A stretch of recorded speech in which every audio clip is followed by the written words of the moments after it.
ये चीन का अपना स्पेस स्टेशन है तियांगोंग। धरती की निचली कक्षा में 340 से 450 किलोमीटर की ऊंचाई पर यह परिक्रमा करता है।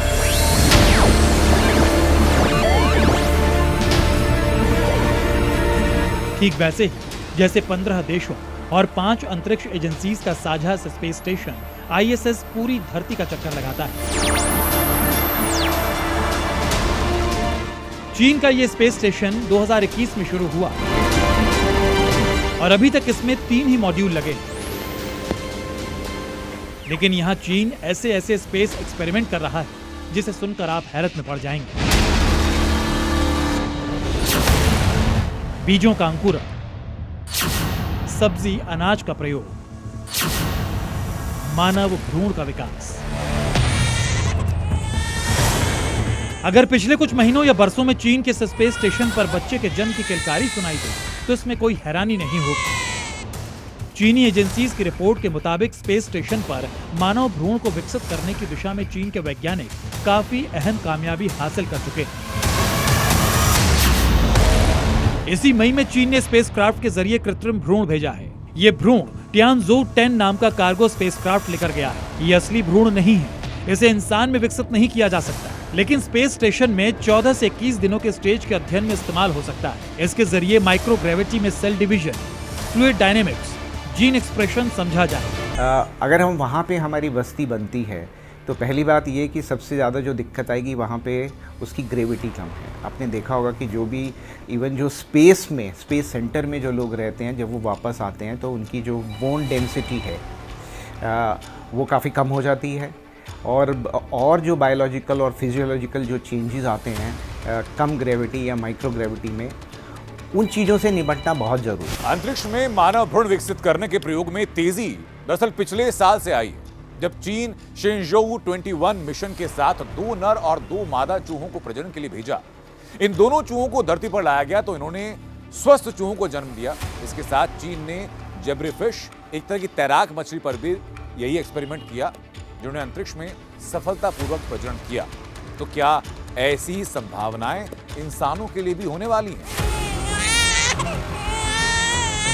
जीरो ग्रेविटी में इंसानों की प्रजनन संभावना को परखने के लिए जो प्रयोग शुरू किए हैं उसके नतीजे बेहद क्रांतिकारी हो सकते हैं। ऐसे नतीजे जिनके सकारात्मक होने के बाद धरती सिर्फ इकलौती जगह नहीं रह जाएगी इंसानों के जन्म के लिए। चीन के इस प्रयोग को 4 स्टेज में समझ सकते हैं। चीन के सरकारी चैनल CCTV के मुताबिक स्पेस में चीन मानव प्रजनन की एक पूरी वैज्ञानिक प्रणाली तैयार कर रहा है, जो निचले वर्टेब्रेट यानी ज़ेब्राफिश मछली स्तनधारी जीव चूहों से शुरू होकर कृत्रिम मानव भ्रूण तक पहुंच चुकी है। इसके जरिए ये देखा जा रहा है कि माइक्रोग्रेविटी और स्पेस रेडिएशन के बीच इंसान का प्रजनन और भ्रूण की अवस्था के सामने क्या क्या चुनौतियां आती हैं और इससे कैसे निपटा जा सकता है। चंद्रमा की बात कर रहे हैं।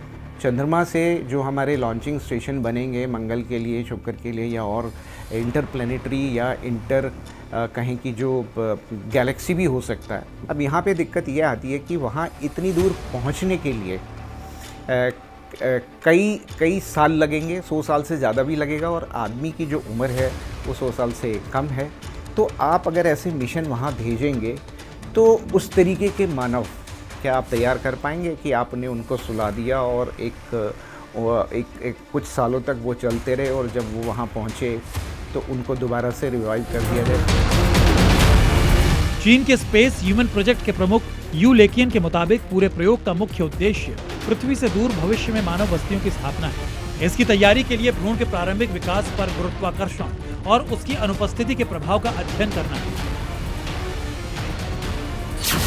लेकिन यू लेकियन ने एक इंटरव्यू में कहा कि एक बार भ्रूणों पर ग्रेविटी के प्रभाव को समझ लेने के बाद वैज्ञानिक इसे नियंत्रित करने के उपाय विकसित कर सकते हैं। प्रभाव को कम करने के लिए कुछ तकनीकों का उपयोग कर सकते हैं। अंतरिक्ष में मनुष्य जीवित रह सकते हैं तो प्रजनन भी कर सकते हैं। ये हमारा पहला प्रयास है। मुझे उम्मीद है इसका उत्तर हाँ होगा।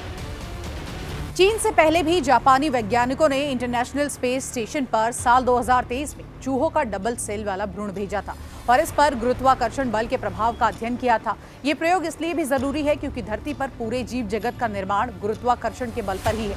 जबकि अंतरिक्ष में ये बेहद कम होता है। इसके साथ रेडिएशन भी ज्यादा होता है, इसलिए प्रजनन के लिए ये अनुकूल स्थिति नहीं है। लेकिन आज का विज्ञान इसे बदलना चाहता है और इसके पीछे मकसद है सुदूर ग्रहों की आसान यात्रा। We have liftoff.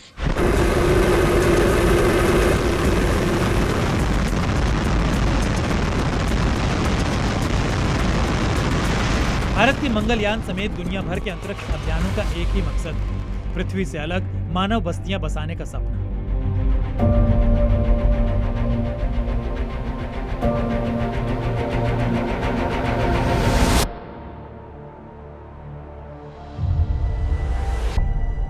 वैज्ञानिकों के बीच अब ये आम राय बन चुकी है कि मंगल ग्रह पर यह मुमकिन हो सकता है, लेकिन ये प्रयास तभी आसान हो सकता है जब धरती से अलग चांद पर मानव बस्ती बसाई जा सके।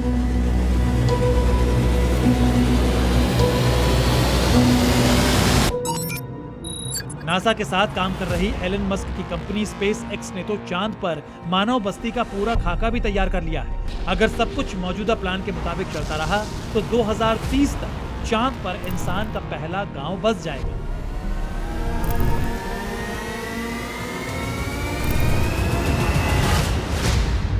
– 2030 तक चांद पर बस्ती, उससे पहले जैविक तैयारी। अंतरिक्ष में जैविक तैयारियों का एक पक्ष है वहां के वातावरण में खेती। पिछले साल जब भारतीय एस्ट्रोनॉट शुभांशु शुक्ला अंतरिक्ष में भेजे गए थे तो उन्हें मूंग और मेथी की फसल उगाने और उनके विकास की प्रक्रिया पर शोध करने की जिम्मेदारी दी गई थी।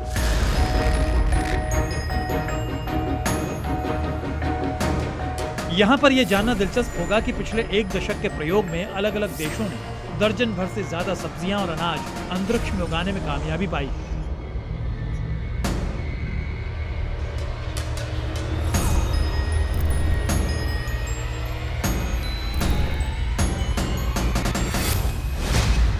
आप इस लिस्ट पर नजर डालिए, इसमें आपको पूरी किचन सामग्री नजर आएगी।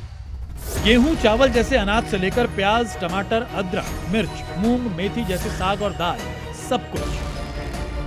ये अभी लेबोरेटरी में प्रयोग के तौर पर विकसित की गई, लेकिन जब इंसानी बस्तियों को व्यापक तरीके से बसाया जाएगा तो इसके लिए भी बड़ा स्पेस तैयार किया जाएगा। हम पहले स्पेस में करेंगे क्योंकि स्पेस में भी माइक्रोग्रेविटी है। 16-17 एक्सपेरिमेंट किए थे जिसमें कुछ माइक्रोब्स के बारे में था, कुछ एल्गी के बारे में था, कुछ मूंग की दाल वो लेके गए और मेथी कि वो स्पेस में कैसे जर्मिनेट करती है, कैसे उगना शुरू करती है।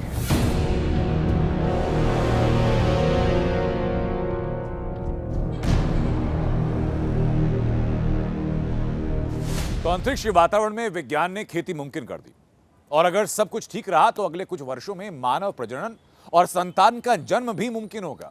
इसके बाद बारी है चांद पर बस्ती और उसके बाद मंगल ग्रह पर जीवन की तलाश, पृथ्वी से अलग इंसानों का नया घर बनाने की कोशिश। स्पेशल रिपोर्ट के इस हिस्से में समझते हैं इस पूरी कवायद में विज्ञान आखिर कहां तक पहुंचा।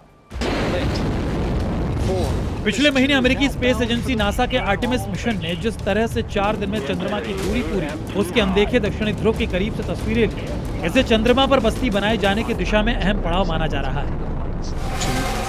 2, 1, we have liftoff.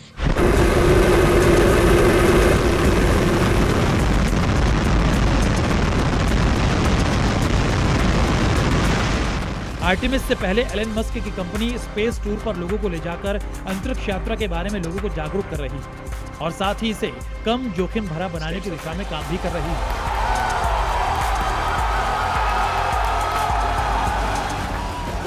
अब वो जोखिम कम से कम हो चुका है, यानी अंतरिक्ष यात्रा उतनी ही सुरक्षित है जैसे कोई हवाई यात्रा। अब यहां से शुरू होती है चांद पर इंसानी बस्तियां बसाने की कोशिश। नासा और एलन मस्क ने चांद पर इंसानी बस्ती का प्रोटोटाइप तैयार कर लिया है। उसके लिए हर उस तकनीक को रेखांकित कर लिया है जो चांद पर इंसानों के रहने के लिए जरूरी है। इसे आप कुछ ऐसे समझिए। दक्षिणी ध्रुव के पास ठिकाना, पहली मानव बस्ती दक्षिणी ध्रुव पर बसाई जाएगी क्योंकि यहाँ पानी बर्फ रूप में मौजूद है। बिजली और ऑक्सीजन, इसके लिए चांद की मिट्टी पर न्यूक्लियर प्लांट लगाए जाएंगे। यूरोपियन स्पेस एजेंसी 3 टन चांद की मिट्टी से 1 टन ऑक्सीजन बना चुकी है। बिजली के लिए सोलर पैनल के साथ न्यूक्लियर प्लांट लगाने होंगे। इंफ्रास्ट्रक्चर बिल्डिंग, इसके तहत 3D तकनीक में मॉड्यूलर हाउस बनाए जाएंगे। इसके साथ लैंडिंग पैड्स और फार्म एरिया डेवलप किए जाएंगे। ये सारा निर्माण कार्य चांद की मिट्टी से होगा जो लोहे से मजबूत होगा।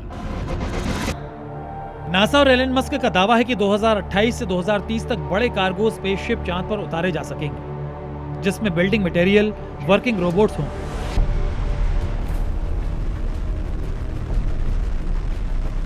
जो कुछ समय में ही इंसानी बस्ती तैयार कर देंगे।